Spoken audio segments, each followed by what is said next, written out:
Please major వినండి, మీరు వినండి మీకు ఇస్తాను, నేను ఇస్తాను ప్లీజ్. మీరు ఫ్లోర్ లీడరు, సభలో కొత్త సభ్యులు ఎక్కడన్నా పొరపాటు జరిగినప్పుడు ఇస్తాను. కొత్త సభ్యులు ఎప్పుడైనా మరి సభ్య వాళ్ళకు కొంత రూల్స్ తెలియకపోయినా వాడేటువంటి భాషలు ఎక్కడైనా తప్పిదాలు దొరికినప్పుడు మరి ఫ్లోర్ లీడర్గా మీరు సరిచేయవలసిన బాధ్యత మీ పైన ఉంది. మేము రాకేష్ రెడ్డి గారి మంచి ఉద్దేశంతో వినండి రాకేష్ రెడ్డి గారికి అంత మంచి ఉద్దేశంతో ఇచ్చిన సందర్భంలో మరి నిజంగా కూడా ఈ దేశానికి మరి ప్రధానమంత్రిగా చేసి స్వర్గస్థులైనటువంటి వ్యక్తుల గురించి, దట్టు మహిళ గురించి ఇట్లా మాట్లాడడం ఈ యొక్క సభకు గౌరవం కాదు, సాంప్రదాయం కూడా కాదు. దయచేసి రాకేష్ రెడ్డి గారు మాత్రమే ముందు మాట్లాడిన తర్వాత నేను మహేష్ రెడ్డి గారికి ఇస్తాను. నేను మహేష్ రెడ్డి గారిని నేను ఇస్తాను మీకు, మీరు మహేష్ రెడ్డి గారికి ఇస్తాను. హరీశ్రావు గారు చెప్పండి, మీరు కూడా సాంప్రదాయానికి సంబంధం. Sir it's more than 1 hour sir.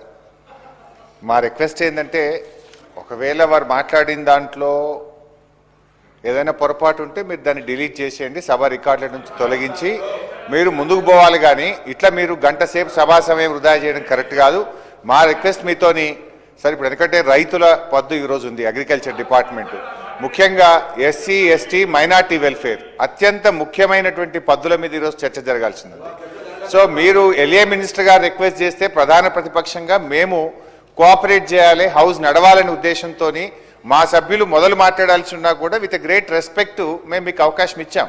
కానీ ఇప్పుడు ఏమైపోతుంది, మీరు 1 hour నుంచి మీ ఇద్దరు పందాలకు పట్టింపులకు పోయి రాష్ట్రంలో రైతులకు సంబంధించి, మైనార్టీలకు సంబంధించి, దళితులకు సంబంధించి, గిరిజనులకు సంబంధించి జరగాల్సిన చర్చ పక్కదారి పట్టడం ఎంత మాత్రం కూడా సబబు కాదు.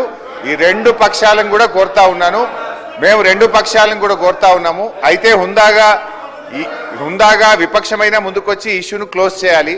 లేదు ప్రభుత్వం కూడా మీరు రికార్డుల నుంచి తొలగించైనా చర్చను ముందుకు తీసుకుపోవాలి. కానీ మీరిద్దరు పందాలకు పట్టింపులకు పోయి ఈ రాష్ట్రంలో కోట్లాది మంది దళిత గిరిజన మైనారిటీలకు మీద జరిగేటువంటి చర్చ చాలా ముఖ్యమైనటువంటిది కనుక either you remove it from the records or let them come forward and say to withdraw the words.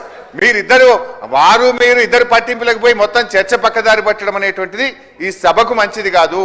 ఇలా లక్షలాది మంది ఈ సభ వైపు చూస్తున్నారు. మా ముస్లింలకు ఏం జరుగుతుంది, మా దళితులకు ఏం జరుగుతుంది, మా గిరిజనులకు ఏం జరుగుతుంది, మా రైతులకి బడ్జెట్లో ఏం పెట్టారని చెప్పి చూస్తా ఉన్నారు. ప్రధాన ప్రతిపక్షంగా రైతుల పక్షాన, దళిత గిరిజన మైనార్టీల పక్షాన మాట్లాడాల్సిన బాధ్యత మాకుంది. దయచేసి ఈ అంశాన్ని ఫుల్ స్టాప్ పెట్టి మాకు మాట్లాడడానికి అవకాశం ఇవ్వాలని గౌరవ స్పీకర్ గారిని కోరుతా ఉన్నాం. రాకేష్ రెడ్డి గారు మాట్లాడిన తర్వాత మీకు అవకాశం ఇస్తాను నేను, మీరు మాట్లాడండి. రాకేష్ రెడ్డి గారు సభ్యుడు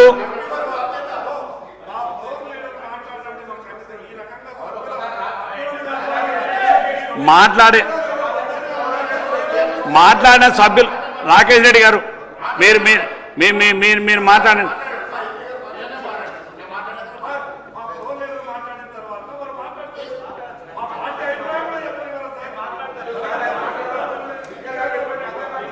మీరు ఎల్ఏ మినిస్టర్ గారు.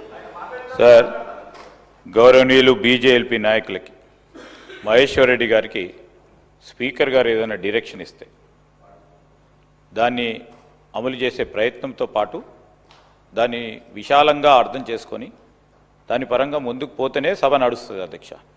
ఇది కింద ఏదో గ్రామాల్లో ఎవరో కింద వారు కొట్టడం, నేను ఉంటా ఇక్కడే, నేను ఇట్లనే చేస్తా అట్లానే చేస్తా అంటే సార్ మీకు కూడా హక్కులు, మీరు చెప్పేది సభ మొత్తం కూడా మీ సంబంధించిన మరి ఈ అంశాలపైనే నడవాలి అధ్యక్ష. ప్రొసీజర్ పరంగానే నడవాలి, రూల్స్ పరంగానే నడవాలి, ఈరోజు ప్రెసిడెంట్స్ పరంగానే నడవాలి ఈ సభ. నేను నా సొంతగా నేను చెప్తాను, స్పీకర్ గారు వినాలే, ఇదే విధంగా వినాలే, లేకుంటే లేదు. తప్పు చేసి ఏం సార్ ఇది? ఈరోజు నేను కోరుతా ఉన్నా అధ్యక్ష, గౌరవనీయులు హరీష్ రావు గారు మాట్లాడారు.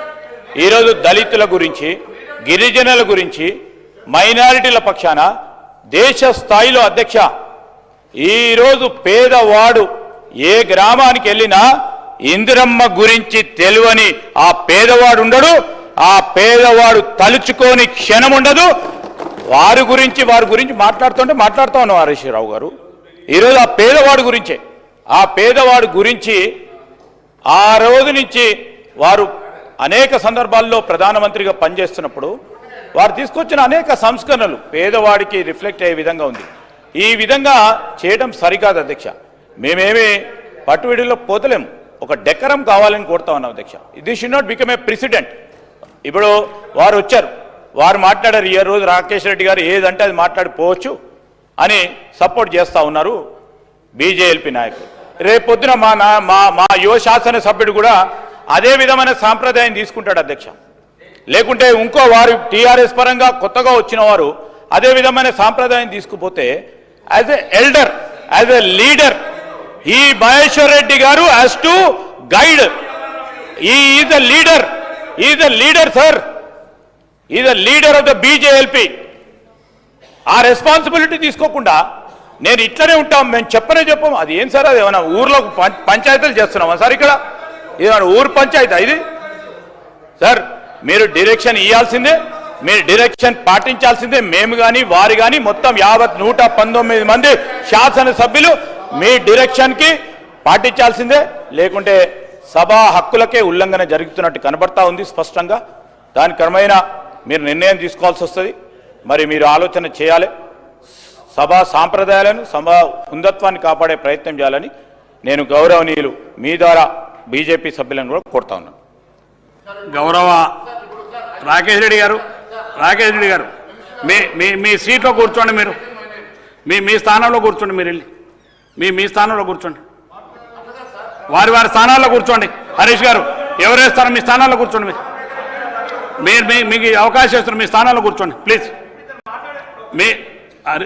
రాకేష్ రెడ్డి గారు మీరు ముందు మీ సీట్లో కూర్చోండి. పోయి మీ సీట్లో కూర్చోండి. రాకేష్ రెడ్డి గారు ముందు మీరు మీ సీట్లో కూర్చోండి. మీరు ముందు మీ సీట్లో కూర్చోండి. ముందు మీ సీటు సార్, మీ సీట్ ఎక్కడ ఉందో మీరు అక్కడ కూర్చోండి. మీ సీట్ ఎక్కడ కూర్చోండి. ఎవరి సీట్లలో వాళ్ళు కూర్చోండి ప్లీజ్. మీ సీట్లో కూర్చోండి. మీరు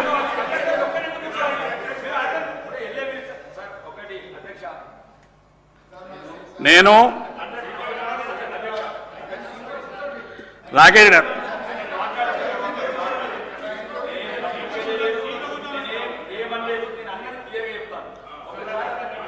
అన్నారు కాబట్టి ఫ్లోర్ లీడర్ గారు ఒక నిమిషం మాట్లాడతామంటారు.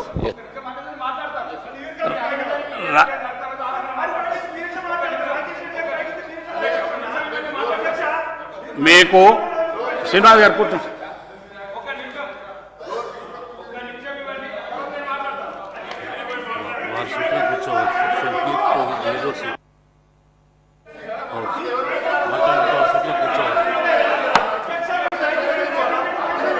దయచేసి శ్రీనివాస్ కూర్చో.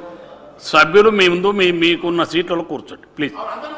అందరు కూర్చోండి. ఎక్కడెక్కడ ఎవరెవరి సీట్లలో వాళ్ళ సీట్లలో కూర్చోండి. మీరు కూర్చోండి.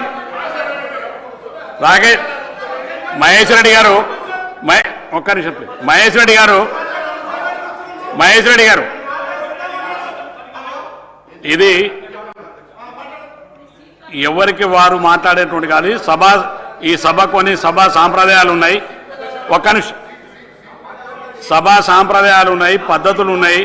మీరు సీనియర్ సభ్యులు, మీరు ఫ్లోర్ లీడరు. రాకేష్ రెడ్డి గారికి మాత్రమే మాట్లాడే అవకాశం వస్తున్నాను.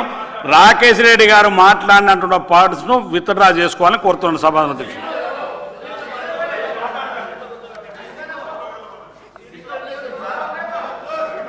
మాట్లాడండి రాకేష్ రెడ్డి గారు. అధ్యక్ష, ఇప్పటివరకు జరిగిందంతా చూశాను అధ్యక్ష. నేను కూడా శాసనసభ్యునై 2 సంవత్సరాలు, 20 ఏళ్ళు కాలేదు, కొందరిలాగా 30 ఏళ్ళు. ఒక అధ్యక్ష, నేను ఏమంటున్నానంటే, నేను మాట్లాడేటప్పుడు ప్రభుత్వ ఆధ్వర్యంలోనే ఫ్యాక్టరీ పెట్టండి, దయచేసి అన్నిటికీ ఆ పేరు పెడుతున్నారు కాబట్టి ఒక మహిళ నువ్వు ఒక నిమిషం కదా, నేను చెప్పింది నేను మాట్లాడి తప్పు మాట్లాడని చెప్తున్నా కదా. నేనే ఈరోజు అధ్యక్ష నేను మాట్లాడేటప్పుడు ఏమన్నానంటే, ఏం తప్పు మాట్లాడలేదు చెప్తున్నాను. ప్రభుత్వ ఆధ్వర్యంలోనే ఆ సంస్థ పెట్టి ఈ మధ్యన ప్రతిదానికి ఒక మహిళ, మాజీ ప్రధానమంత్రి గారు, గౌరవనీయ ఉక్కు మహిళ, ప్రపంచ నాయకురాలు. నేను చెప్పింది ఈ వారం రోజులలో కూడా మీరు దయచేసి రాకేష్ రెడ్డి ఏంటంటే ఒక వారం రోజులలో 2-3 ఇంటర్వ్యూలు ఇచ్చినాం. దాంట్లో ఒక్క మహిళ 18 సంవత్సరాలు ప్రధానమంత్రి చేసిన ఇందిరాగాంధీ గురించి కూడా నేను ఒక్కనే మాట్లాడిన తెలంగాణలో. ఆమె గురించి ఒక అవమానకరమైన మాట సోషల్ మీడియాలో జరుగుతుంటే ఒక్క కాంగ్రెస్ సభ్యుడు కూడా తెలంగాణలో ఇయ్యలేదు కౌంటర్. నేను ఒక్కనిచ్చిన ప్రాణాలకు తెగించి. ప్రాణాలు కావాలంటే వీడియో తీసుకొచ్చి మీరు ప్లే చేయండి మొత్తం అసెంబ్లీలో. నేను ఒక్కనే మాట్లాడిన అధ్యక్ష. మాకు రక్తం మరిగిపోతున్నది, కొందరు అభ్యంతరకరంగా మాట్లాడుతున్నారు. మాకు మాజీ ప్రధానమంత్రి పార్టీ లేదని మాట్లాడిన ఒక్క శాసనసభ నేనే తెలంగాణలో. ఇప్పుడు కూడా నేను అవమానకరంగా ఏం మాట్లాడలేదు అధ్యక్ష. ఇంతకుముందు ఆ రోజు విగ్రహం సెక్రటరీలో విగ్రహం పెట్టిన రోజు కూడా నేను ఏమన్నాను, అందరూ బతుకమ్మ లేదు కాబట్టి సోనియా గాంధీ ఉన్న దయచేసి ఒక్కటి మార్చండి అని చెప్పేది ఒక ఫ్రెండ్లీ సజెషన్ అది. ఇప్పుడు కూడా నేను ఏమన్నాను, ఎంత ప్రతిదానికి గవర్నమెంటు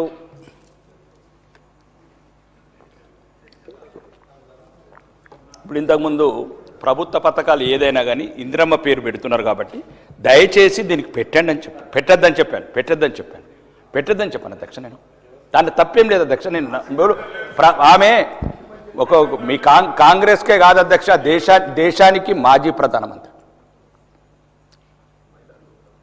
18 సంవత్సరాలు దేశాన్ని పరిపాలించిన ఒక్క మహిళ.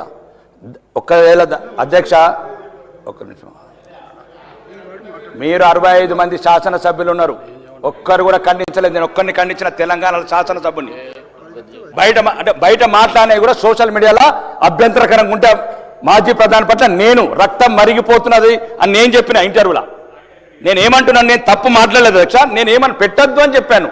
కాబట్టి దయచేసి నేను అలా మేము తప్పు మాట్లాడి నేను క్షమాపణ ఉంటే నేను సిద్ధంగా ఉన్నాం. మేము మీలాగా 5 సార్లు ఎమ్మెల్యేలో దొరల కుటుంబాల్లో పుట్టలేదు. ఒకసారి క్షమాపణ కొడితే మాకు ఏమవుతుంది? సత్తమా? నేను అట్లేదు అధ్యక్ష, నేను అట్లేదు. నేను ఏమన్నానంటే మీరు ప్రభుత్వ ఆధారంలో ఫ్యాక్టరీ పెడితే దయచేసి ఇందిరమ్మ ఇల్లు ప్రతిదానికి స్కీమ్ పేర్లు పెడుతున్నారు కాబట్టి రొటీన్గా అట్లా పెట్టద్దు అని చెప్పాను అధ్యక్ష. ఇది ఒక డ్రింకు. ఇప్పుడు రామారావు గారు, ఎన్టీ రామారావు గారు మాజీ ముఖ్యమంత్రి గారు ఉన్నప్పుడు అధ్యక్ష వరుణ వాహిని పెట్టాడు. ఆ పేరును రికార్డ్ మీరు విత్డ్రా చేసుకుని నేను ఆ ఉద్దేశంతో అనలేదు.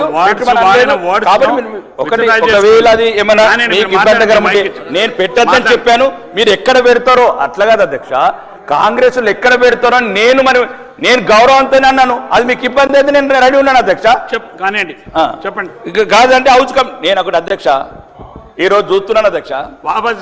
నేను శాసనసభ్యులు ఉన్నప్పుడు సీనియర్ నా సోదరుడు దానం నాగేందర్ గారు మాట్లాడిన మాటలు అన్ని అది అధ్యక్ష. వీళ్ళు మాట్లాడిన మాటలు అంటే నేనే శాసనసభకు సిగ్గుపడ్డా. వీళ్ళు నన్ను చూసి సిగ్గుపడే అవసరం ఏమున్నది? వీళ్ళని చూసి నేను సిగ్గుపడ్డా.